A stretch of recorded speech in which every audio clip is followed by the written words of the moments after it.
wicked have robbed me, but I have not forgotten thy law. At midnight will I rise to give thanks unto thee because of thy righteous judgments, O Lord. I am a companion of all them that fear thee, and of them that keep thy precepts. The earth, O Lord, is full of thy mercy. Teach me thy statutes. Thou hast dealt well with thy servants, O Lord, according to thy...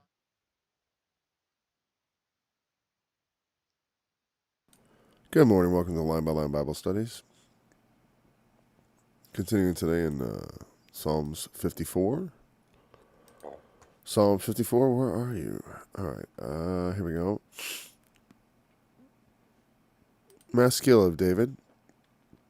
Instruction. There's a limited number of these. Instruction Psalms.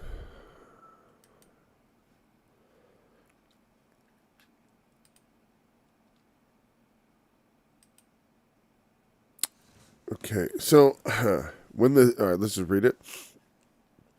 A psalm of David. When the Ziphims came and said to Saul, doth not David hide himself with us? Save me, O God, by thy name, and judge me by thy strength. Hear my prayer, O God. Give ear to the words of my mouth. For strangers are risen up against me, and oppressors seek after my soul. They have not set God before them. Selah. Behold, God is my helper. The Lord is with them that uphold my soul. He shall reward evil unto my enemies. Cut them off in thy... He shall reward evil unto my enemies.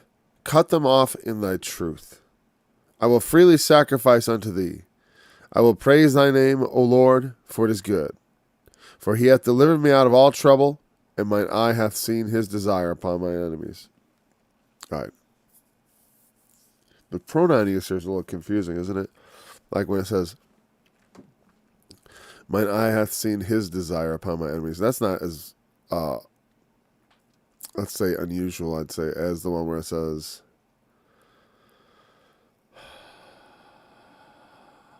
oh, it's so short. I'm looking for the one part.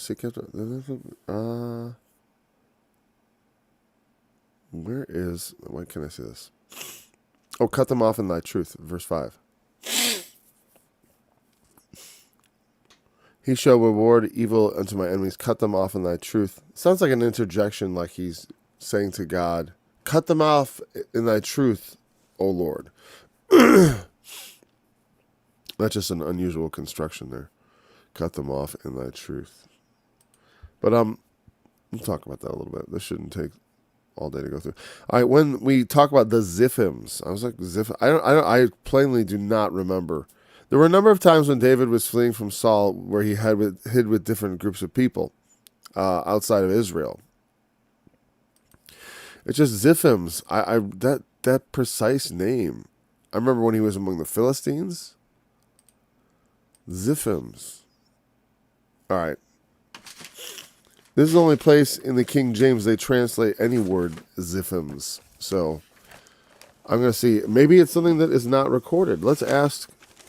That's one of the reasons I like the Companion Bible, because whenever it comes to something like this, I know that Dr. Bollinger is going to have a note or two on it that at least will give us something to go with, because that's something. I mean, I understand by the context what it is. You know, it's just. Let's see. The Ziphims. Seen what Untitled, Psalm 32, and Appendix 65:1. Come on, I'm in a live Bible study. What? Oh, 30. You know, that's just whatever. All right. We're just going to... Yeah, you know what? Psalm 32. See, Appendix 65. So much for Dr. Bollinger. I'm not going to Appendix 65. I'm going to just... I guess I will go to Appendix 65. That's to the chief musician. The psalm titles. All right, 60. All right, okay, wait, it's here somewhere.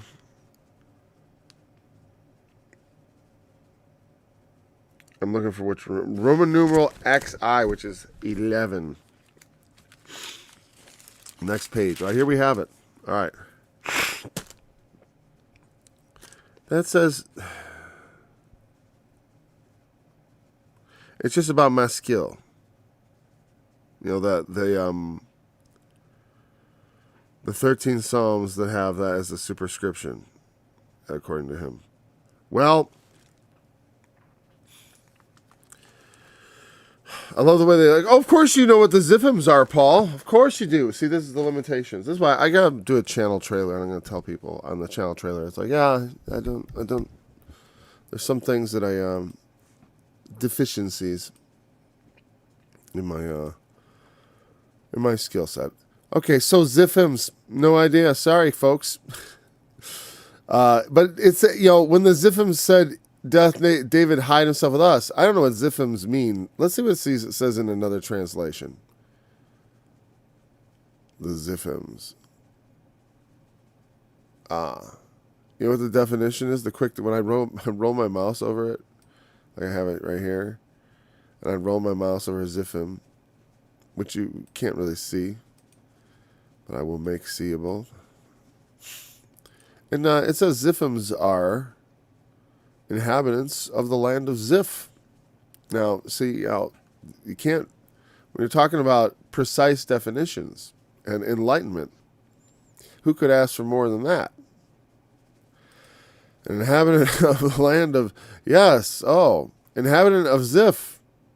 Now we know more. And so throughout his life, David, for a certain period of his life, he found himself fleeing from Saul. And he wrote this psalm when he was betrayed by the Ziphites. When they said, hey, David's hiding himself with us. Save me, O God, by thy name, and judge me by thy strength. Judge me by thy strength. It's an interesting thing. And so, save me by thy name. What does that mean? Save me by your name. Well, a lot of times things are put symbolically for that which they represent. So the name of God represents, all the things for which God is known, which we associate with his name. And specifically, when it comes to salvation, it's his promises. He made promises to David. He made promises. And they are tied up in that God has made them and that his name is on the line. His fidelity to what he has promised is part of his name, his reputation, his fame. That is who God is. And so when he says, save me by your name, let your name and reputation, which I trust in, the things I know you will do or can do for the sake of your servants. My nose is tingling. Do those things. Hold on, I got to sneeze. Hold on there.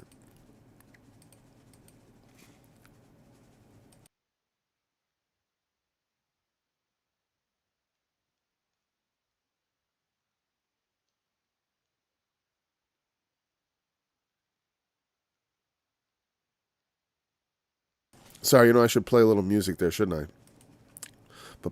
All right, so Christ saves us by his name because we trust his name.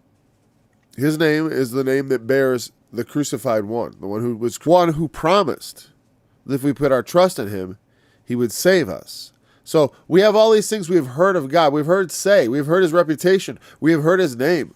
We've trusted in his name. So let that name then save us. One more quick.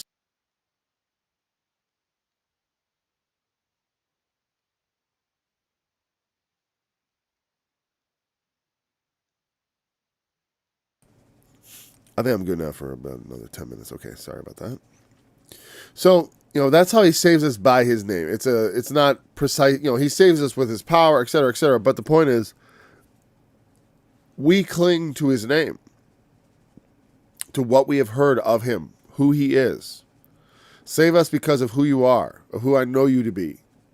and judge me by your strength. It's an unusual thing to say judge by strength. But the thing is, the judge who judges righteously must be strong, because the without strength, judgment can be corrupted. A weak judge can be persuaded by things that are not right. If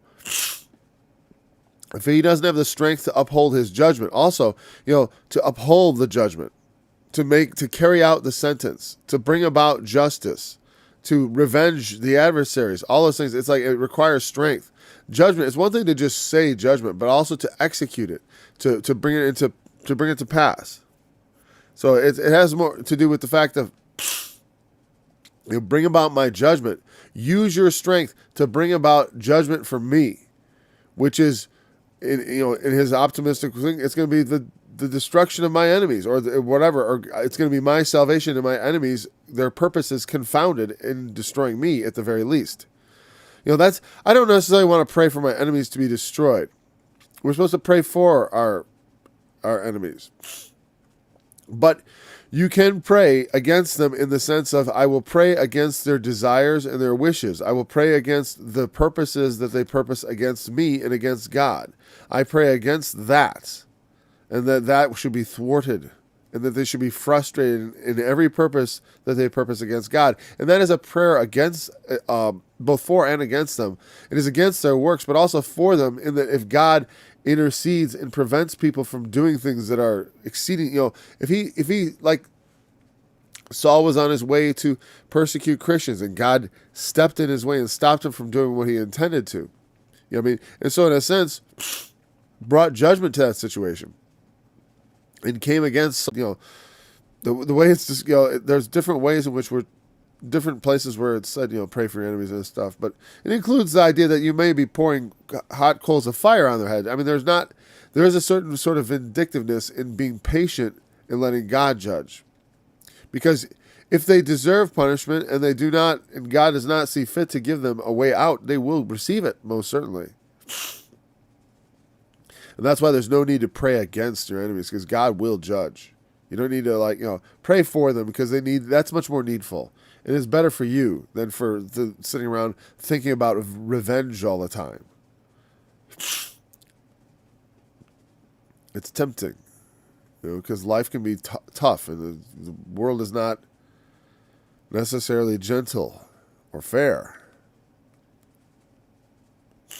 In many ways, things are fair, but we just have a skewed idea of what it means, what fairness looks like. They think fairness is like, oh, I'm alive and everything's wonderful. That's fair. If just everything's great, that's fair.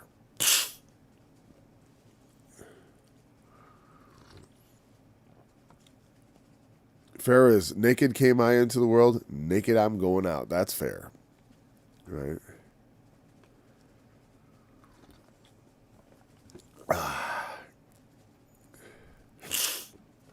It's only fair. So behold, no. For strangers are risen up against me, oppressors seek after my soul. Now the Ziphim, that says it's in Judah, so I'm not sure, but he says strangers. So maybe the men of Ziph was a foreign settlement on the edges of Judah, or in the, there were oftentimes strangers dwelling among them. It even talked about in the law, there was provisions for the strangers that dwell among you, because people will pass through and they'll camp out in your country and stuff. That's how it was. They didn't have like an exact frontier. The idea of borders is sort of like, borderlands are always difficult. And in the ancient world, it was, not entirely possible to keep out, especially if people are peaceable and trading and stuff like that. They would often be welcomed. People traveling who are traders and stuff, passing through and sojourning in the land. That happens. Also, people who are refugees from other places oftentimes are not unwelcome if they are, peaceable. So anyways, so he says strangers. So whether they be strangers dwelling in Ziph with Judah or whatever, or whether he's referring to his own countrymen as if they were strangers. Because that's right. A stranger. Okay.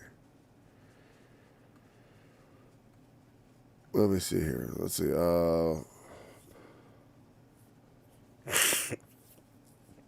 Oh, yeah. It can refer to the family of another household. Children of another household than God's. That's interesting. It's used in Hosea 5:7. Another family than priests. Interesting. Not belonging to the tribe of Levi, or strangers. Yeah, because they were limited. To the land, they could be foreign. Strange to the law. Strange fire. Huh. I'm just looking. There it means loathsome. All right. Primitive verbs to turn aside, especially for lodging. Yeah, it has to be a stranger. Okay, so I do think that could be, just because Ziph was whatever in the whatever, strangers are risen up against me, whether they be strangers to David or strangers to the nation, it is not material. I guess I just look at it. I don't want to emphasize the fact that Ziph is in Israel if it is strangers, but on the other hand, maybe that's not, I'll just not emphasize that point at all. I'll just leave that to say, like, well, the degree to which they're strangers is the sense in which they're strangers is more of the sense of the oppression and the they don't treat him like family, at the very least, or they're genuinely he was staying. I know he spent time like with the Philistines. But the Ziphites, it doesn't sound like foreign to me. So they've risen up against me to seek after my soul. My soul. The soul is put for life. They want to kill me. They want to take my, they want to put the lights out on they want, they can't, like as Jesus said, fear not them that kill your body, and afterward they have no more they can do. But fear him that can destroy both soul and body. They can't destroy your soul. But the Old Testament will talk along similar lines as far as they want to destroy my soul. But just as the body can actually be seen to be destroyed, right? The soul, it cannot be seen to be destroyed. It is presumed to be, what? Most, in the way people believe, for the most part, nobody believes the soul is destroyed at death. As far as among Christians, there's no one believes that it's destroyed there because Jesus made it quite clear that it is not. So nobody believes that. But, excuse me, the idea that, in a sense, the soul is dead or asleep and hibernating for that time, and not, that is a different notion entirely. Now, as far as here goes, the soul is, they're seeking after his soul, meaning they want to find him to do him harm, to kill him. That's all it means, is like they want to kill me. But the soul is put in a strange way because they can't actually touch his soul or grab his soul. They don't want to convert him to their religion, but they're seeking his soul. There's something more. It's not just that, because it's not just they want to kill somebody. You know what I mean? They don't just want to, it's not like there's some crazy murderer out there who wants to kill me or just hurt me. No. It's me in particular, or hurt someone, I should say. It's my soul, my life they want. It's not just they want to kill somebody or they want to have my money. You know what I mean? It's not like, because sometimes people will kill you because they want your money. It's incidental. It's not that they plan on killing you necessarily, or they want to kill you. It's just they end up doing it as a means to an end. And such a lot of things, people's lives are just counted as worthless to people, and they'll throw them away in the process of getting, the rape they want or whatever it is they desire. They're not careful for your soul. But sometimes that's exactly the purpose they want. They want you dead. And that's how he feels it. It's like, they don't want that. He doesn't have any money they want. He doesn't have anything, a piece of land he can abandon that they can have. He doesn't have animals they desire. He doesn't have a wife they covet. It's himself that they want to destroy.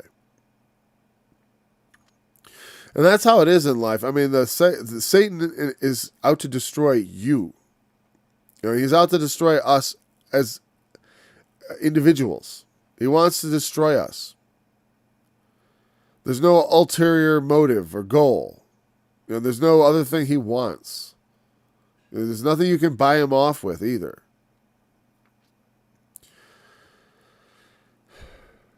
The oppressors want your soul.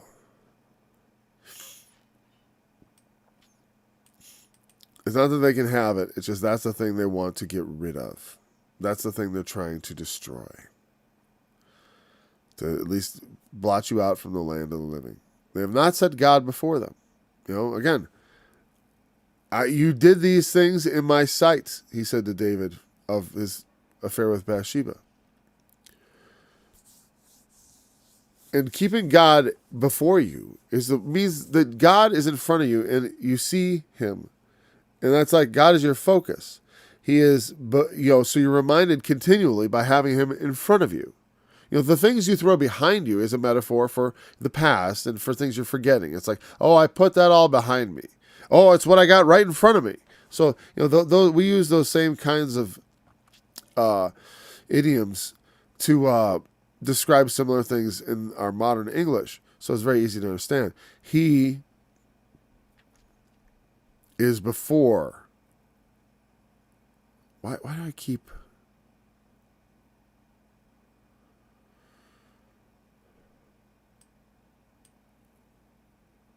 I skipped something, right? Strangers rubbing the prison of my soul. Oh, that's the third clause of that. Okay, there we go. It's right before let's just highlight what I'm on. My glasses aren't so good, so it's like that. It's not just that I'm mentally deficient, which is true, but it's that I have trouble reading it sometimes. So I apologize for that. I need new glasses. They have not set God before them, Selah. No, and they have no fear of God. When we have God's fear in us, we think twice about betraying innocent blood, which is what's happening to David. He is innocent, and the king is pursuing him, and people are betraying him to the king because, hey, the king ordered it, so we have to follow orders. That's the mentality we see of people all over the place to this day. They're told what to do, and so they do what they're told, It's like a lot of things. I mean, I teach my children. We were at a tournament, and there was this long line. This was just this weekend, and I always make a point about this. I'm like, do not get in that line. Let's go see where it goes. Let's see what's it. And we went up to the front where it was, and there was another table because it went around a corner, and then everyone was waiting for the first table, the second table. Like, this table is for 14-year-olds and 12-year-olds only. It's like, so if you have and so I was like, oh, we just went up to that because that's where we belonged. Now, most of the people at the front of the line were already little kids because as people would wait in line, they'd get up there and they'd realize, oh, there's a table for me. And you weren't cutting in anyone's line. The point is, just people so automatically just fall into ways of behavior based on, conventional ways of doing things. Like, well, you're supposed to, you have a job, you do what you're told, right? But you can't do so robotically. You see a line, you just get in and wait for the front. Wait till you get to the front. I mean, I guess, what's at the front? Are they shooting people? Why are you getting in this line? I wasn't even convinced it was the line for anything because I've seen that. I've seen people just line up because people are lined up and they assume that's the line. And they don't ask because they want to seem like they know what they're doing. People don't like to ask.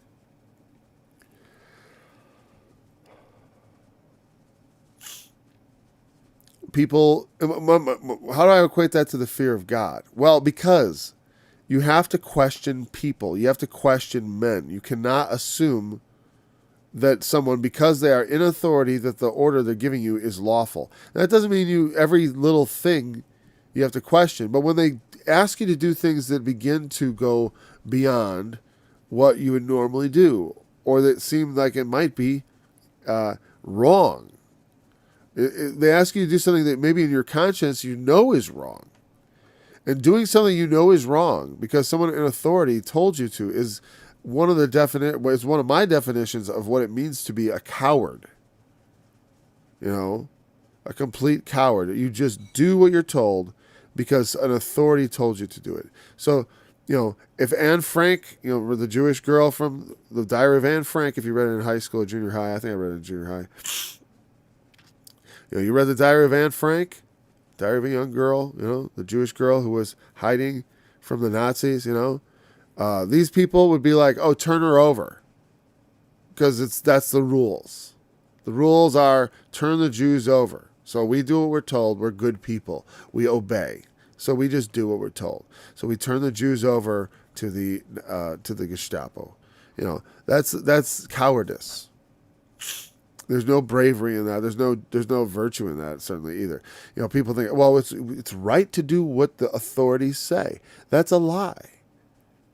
It's not right to do what the authorities say when they tell you to do something that's wrong, especially when you know it's wrong. It's one thing when you're doing something you're not sure, you're ambivalent, or you don't know. Okay, I'm not sure if I should be doing this. Well, I'll tell you what, that's a sign.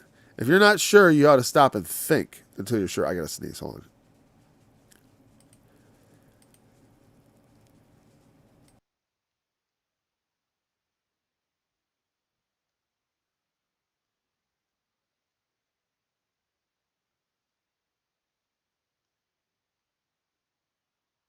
Next time I'll turn the music on. Hopefully it won't be next time. All right. So, we don't blindly yield to authority. We keep God in front of us. Remember that we got to keep our eyes on the Lord and understand right and wrong is not something that just is decided by the whims of the leaders who are in power right now. I mean, a lot of these questions about right and wrong are very settled. We know a lot of things about right and wrong. And it's one of the things they forgot during the pandemic is this simple precept that, I don't know if it's a simple precept, but it's this concept that, why is it important for free speech? Why is it important not to stop people from talking like nonsense about the pandemic? Like, why is it wrong to stop people from just, putting out misinformation like, oh, the vaccines cause you to grow 3 heads and stuff like that. Why is it wrong to stop them? Why should people be allowed to give misinformation out? It's very simple, because until you sort through all the information, you don't know what is misinformation. You just assume that it's known. You can't, before you examine the information, know that it's misinformation. And you can't know that the information you're looking at is the truth just because it comes from an authoritative source. And that's the problem with the thing. The assumption is that authoritative people have all the rigor and they always come up with the right answer. That's not the truth. And any person who's in authority ought to know better and tell people, like, wait. What we do is we're going to give you the best answer we can, but it doesn't mean we came up with the right answer. It just means we came up with an answer. And because that's not how science works. You don't just, it's like, oh, well, the College of Physicists, they find all the answers to all the problems in the universe. They know everything. All you got to do is get the right amount of smart people together and you have instant success. Is that how the world works? No, it doesn't, because smart people don't agree. The smarter people get, like really smart people, they all sharply disagree with each other about a lot of things. So, the idea that it's just there's one obvious truth as far as for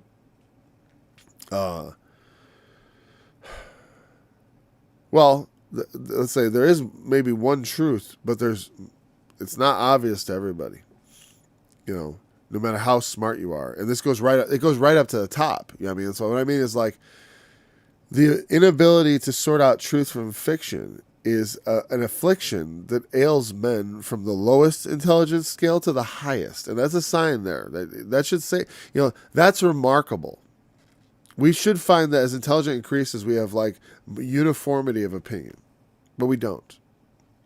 I don't know to what degree that's been studied, but also my intuition is sort of saying, like, yeah, I bet if they did study it, they'd find out that it actually is quite extreme, the divergence, which is not what you'd expect. So that's why you don't trust authority, because authorities, they don't know any better than anybody else, really. They may be in a better position to know, but I'm saying is, but someone who is also in the same field, educated, can have an opinion. That's why you go to doctors for second opinions and stuff. You used to be allowed to do that. In the new medical dystopia, you only get one opinion from the government, and you won't get to get a second opinion. That's why you don't want to have nationalized healthcare and stuff like that. It's a mistake. Universal healthcare is a great idea. I just don't think you get there. It's not a good idea to get there by nationalizing it. That's not what you do. I'm not sure exactly how you do it, but I definitely know that's a bad idea.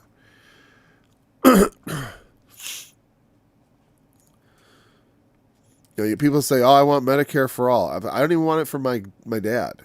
Okay, I'd rather have something different.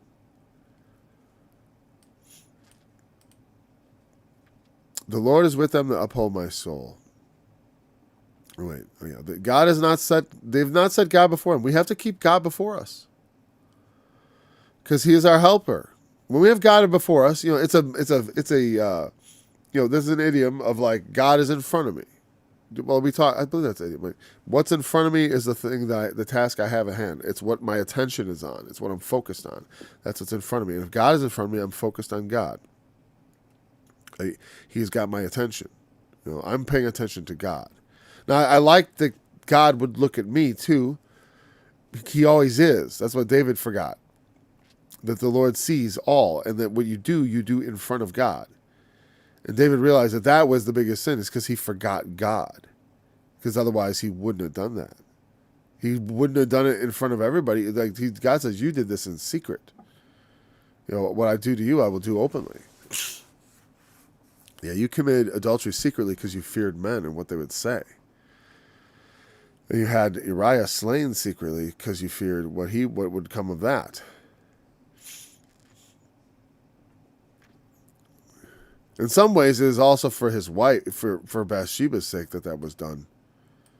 Because, you know, obviously, it didn't matter that she lay with the king, and she may not be willing to tell, but she would have been stoned.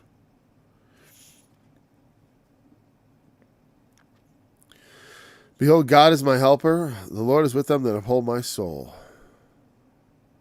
You know, those that tear me apart and turn me over to my enemies and stuff, God isn't with them.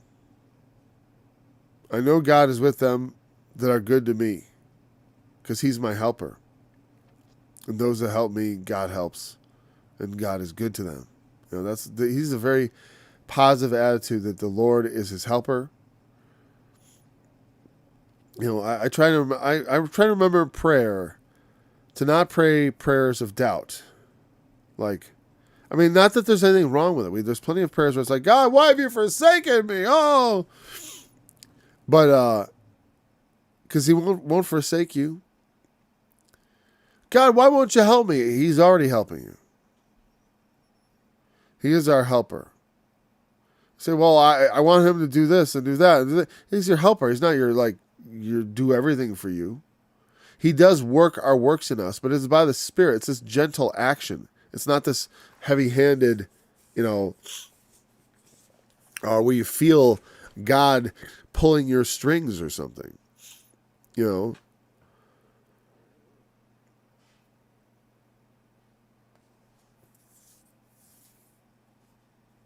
He will reward evil unto my enemies, cut them off in thy truth. God is going to help me. It doesn't matter that these men betray me to the king. They will get theirs, you know. God will reward evil to those who would do evil to me. He's just trusting this. He's like, He shall reward evil to my enemies. Cut them off in thy truth. I wonder if that cut them off in thy truth refers both to one, that God's justice and judgment is truth. You know, that when the truth comes out, that's God's judgment is according to the truth, right? So when He cuts them off, it's because the sentence executed is based on the truth. You know, when you have a trial, when you try someone, the evidence for which convicts them should be the truth. You know what I mean? And so, you know, if people may want to lie and say deny and say no, I did not do what I'm accused of. I'm not part of what I'm said to have been part of. But then the truth comes out. Well, here we have all the evidence. and they're cut off both. They have no more answer. They can't answer again once the truth is out. And what are you going to say? And also, the presence of the truth puts an end to people. You know, it literally cuts them off like they're dead. You know, like that guy. Remember that guy who was all over the news? Well, there was this guy. Anyways, he was all over the news because he was the guy who was that lawyer for the porn star who slept with the president before he was president or whatever, and he was just willing to say anything to get on TV, and he was on TV everywhere, right? Then all of a sudden it comes out that he had ripped off a client, like taking their millions of dollars. A disabled person and got a settlement, and he basically kept all their money for himself, right? And so that came out, and he was pretty much done right there. It was, all of a sudden, nobody wanted to talk to him. He was persona non grata, just suddenly cut off. So when the truth comes forward, it has a way of cutting the enemy off, both literally and figuratively. I mean, he can literally bring the truth and then destroy them, but also the truth itself has a way of taking the fangs out of enemies sometimes, especially if they're depending on deceit.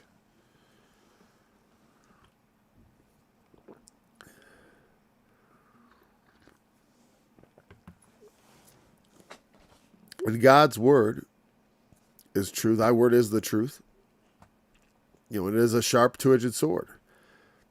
It is our weapon, I mean, when I say words are violence, I say I agree. I agree. Words are violence. And it's a powerful weapon of war. But you cannot forbid me the use of it. It is violence, and I can use it as to hurt people's feelings and to make people uncomfortable. It's like, and their one option is to run away and not listen, which is what they should do if they don't like what I'm saying. But sometimes they can't help themselves. They have to listen. They have to stay. They can't look away. Or some people do hate watch.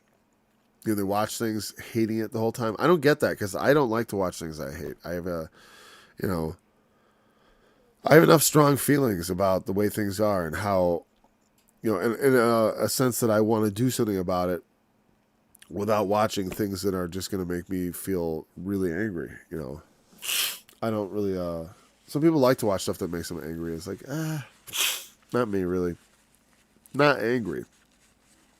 I do sometimes like to watch sad things because I like to be reminded of that. I gotta blow my nose. Hold on, before I turn the sound off and go away, hold on. No time.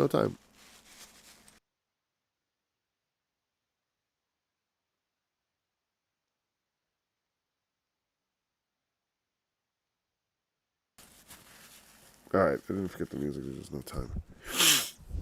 Okay, so anyways, I do like the way he said they cut them off in that truth. It provides us with a different way of, thinking about God's rewarding evil to the enemies. Reward evil means bring about their calamity. By the way, because evil is going to mean the breaking up of good. It's not, God doesn't do anything wicked. But, here's the thing, the wicked will accuse him of such. Like people will talk about the flood and they say God is evil, he brought about the flood. It's like, well, he brings about evil, but that doesn't make him evil. When I talk about the flood, I describe it as fair. Everyone got what they had coming. The flood of water carried them all away. But Noah found grace in the sight of God, and he was spared. And so mankind was also spared. That's the lesson of that story. But the idea that God would destroy everybody, I mean, it's not particularly unique in the flood. I mean, it's a metaphor for life. As far as we all are going to be carried away. We're all going to die. We all are, the world is filled with violence. And men's hearts, the thoughts of their hearts is only evil continually, like in a certain sense. And so that is sin. And we die because of sin. Because Adam transgressed, though we don't have the same manner of transgression, we all follow in his footsteps. in spite of not being, in the garden and all that. And plus, because we're born self-conscious, or we're born with that, we're going to develop into self-conscious people, and we don't necessarily start out at one with self-consciousness, but we develop it pretty fast. He will reward evil enemies, cut them off in thy truth. I will freely sacrifice unto thee. I will praise thy name, O Lord, for it is good. And again, he's not saying, just like in Psalm 51, he's like, you don't desire sacrifice. So, it was such a, he didn't want to, his sin was so great that he's like, giving sacrifice for this is not appropriate. Because he needed to be forgiven of something for which there is no sacrifice to pay. Like, there's no if thou doest a murder, thou shalt offer, 3 billy goats and a lamb or something. No, there is no sacrifice for murder. As far as no specific, this is what you do to get forgiven for murder or something like that. There's no, that I know of, the remedy for murder is kill the murderer. So when you want to go beyond law into mercy, there's no sacrifice you give that gets you mercy.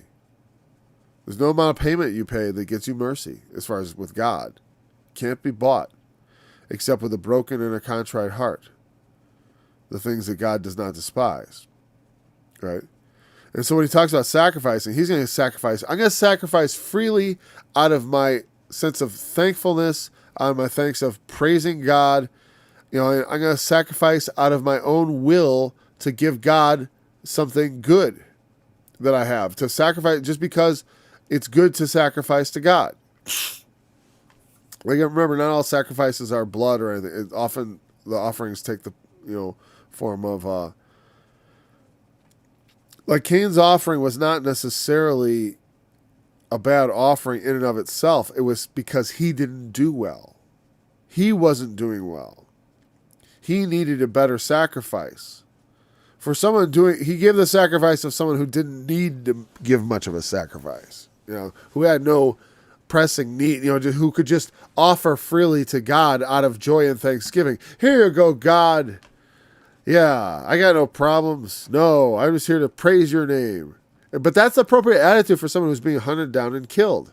See, if they're hunting me down to kill me, and I got nothing to say about it, oh Lord, I will freely offer you sacrifices and praise your name, because life is good with the Lord when the Lord is on your side. That's the attitude when you're fleeing from your enemies. It's okay. I'm gonna give sacrifices, not because, oh, God saved me and I'll give you a sacrifice.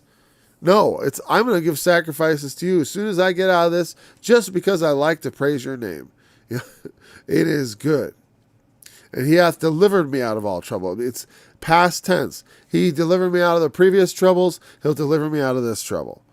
It's an attitude. I look back and I see that God has always been my deliverer. Why should I doubt him now? Save me, O Lord. He will reward evil to my enemies. Cut them off in thy truth. I will sacrifice to you. I'm going to live to see another day. I'm going to live to see the day when I sacrifice to God again. I'm going to praise his name. It's good. His name is good. It's what brings salvation. It's what saves me from my adversaries. For he hath delivered me out of all trouble, and my eye hath seen his desire upon my enemies. Mine eye hath seen his desire upon my enemies. It's an odd way of, I get it. It's just not usually said like that. That's an odd phrase. So God's desire on what he's saying is, I see what God wants to do with my enemies. I see, it's like, instead of me worrying about, what do I do about my enemies? I think, well, I'm God's servant. They're coming against God's servant. So what's God going to do about them? Not what I have to worry about them. God's going to worry about them because he's got me. And he has a purpose for me. And if he doesn't, then I guess I'm done. But if I'm not, then I'm gonna praise the Lord. I'm gonna be delivered from my troubles. And I'm gonna see God's purpose on my enemies. That's important. Why do we have enemies? Why are there enemies? Why is there a Satan? God has a desire that he's going to fulfill on Satan. He has a desire he's going to fulfill on the wicked. That is, they must fulfill their purpose. They were brought into the world just like we were for a purpose, and they will serve that purpose and finish it and fill it up. Like God said to Pharaoh, for this purpose have I raised thee up, that I might make my power known. What if God, willing to make his power known, and desiring to show wrath upon the vessels of wrath, which were fitted to destruction? God has a purpose and a desire for the enemy. And sometimes it's revealed, oh no, his purpose for the enemy is that the enemy should turn to him, because God doesn't take pleasure in the death of the wicked. He pleases rather that they should turn.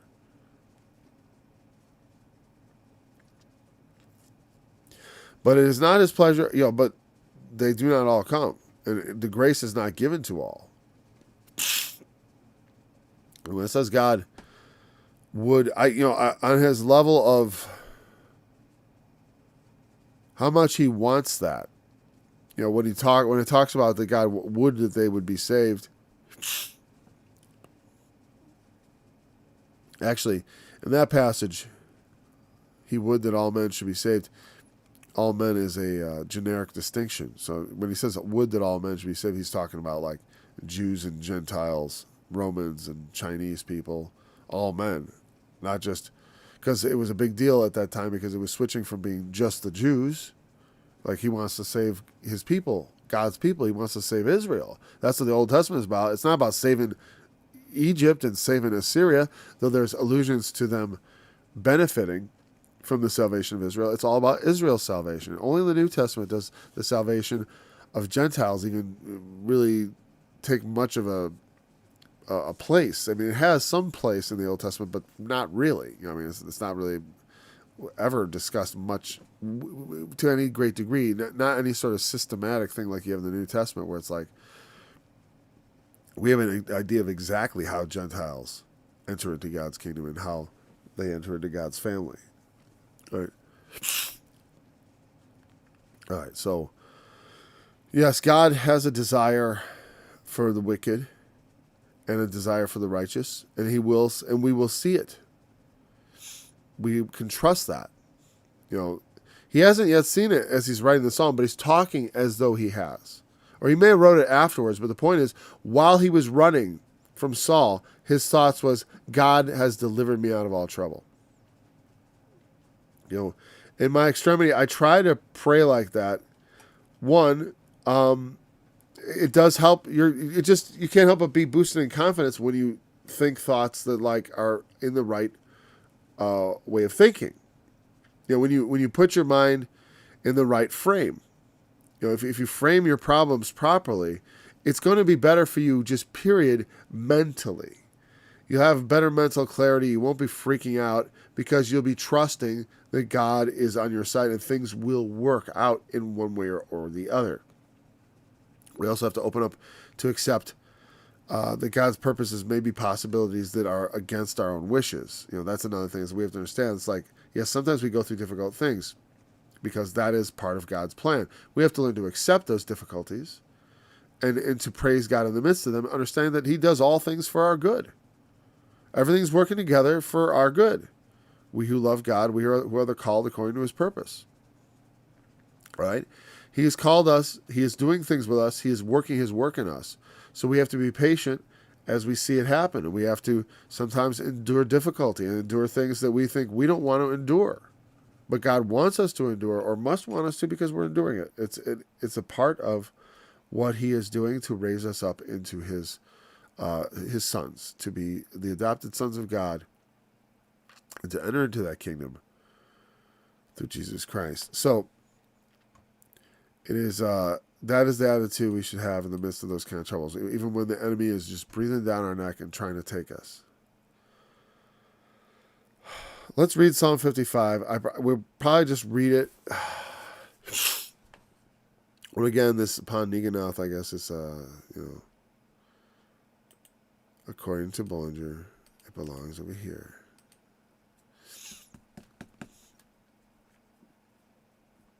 So let's read this. Oops.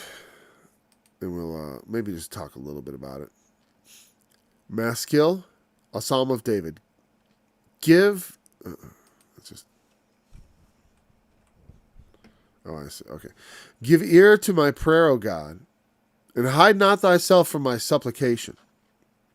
Attend unto me and hear me. I mourn in my complaint and make a noise because of the voice of the enemy, because of the oppression of the wicked. For they cast iniquity upon me, and in wrath they hate me. My heart is sore pained within me, and the terrors of death are fallen upon me. Fearfulness and trembling are come upon me, and horror hath overwhelmed me. And I said, Oh, that I had wings like a dove, for then would I fly away and be at rest. Lo, then would I wander far off and remain in the wilderness. Selah, Selah, Selah.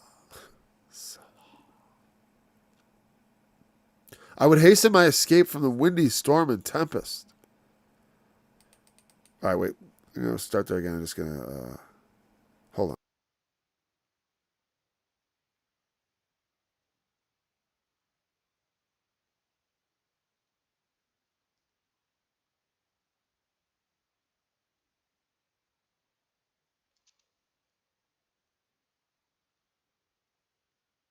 I turned the sound on, don't worry.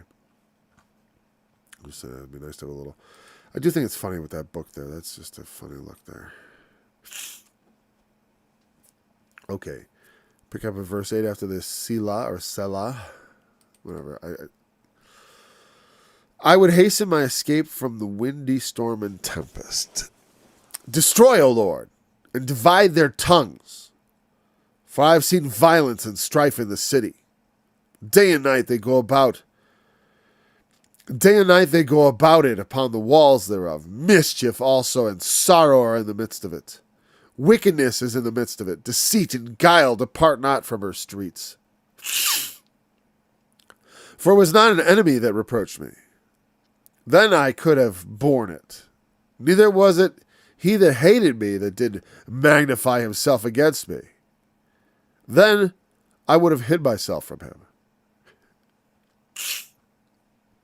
But it was thou, a man my equal, my guide, and mine acquaintance. We took sweet counsel together, and walked into the house of God in company. Let death seize upon them, and let them go down quick into hell. For wickedness is in their dwelling, and among them. As for me, I will call upon God, and the Lord shall save me. Evening and morning and noon I will pray, and cry aloud, and he shall hear my voice. He hath delivered my soul in peace from the battle that was against me, for there were many with me. God shall hear and afflict them, even he that abideth of old, because they have no changes, therefore they fear not God. He put forth his hands against such as be at peace with him. He hath broken his covenant. The words of his mouth were smoother than butter, but war was in his heart. His words were softer than oil, yet they were drawn swords. Cast thy burden upon the Lord, and he shall sustain thee. He shall never suffer the righteous to be moved. But thou, O Lord, shalt bring them down into the pit of destruction. Bloody and deceitful men shall not live out half their days, but I will trust in thee. All right. I just regret that sinus. Oh, whatever. I sound sinusy in this thing. That's fine. As long as it's understandable, I guess. So that's a good psalm. It's imprecatory. He's cursing his enemies, bless and curse not. But the feeling, you understand the feeling. It's nothing alright. It's David, that's how he felt. Some men, you don't need a curse because they're cursed of God already. Here's the thing. It's like, you don't have to bring about new curse. Here's the thing. The wicked are under a curse. The whole of man is under a curse, to tell you the truth. But, there is a curse upon those who do wickedly. God's curse will follow them. It will avenge itself upon them. His word has gone out. He has said the fate of the wicked and what their doom is.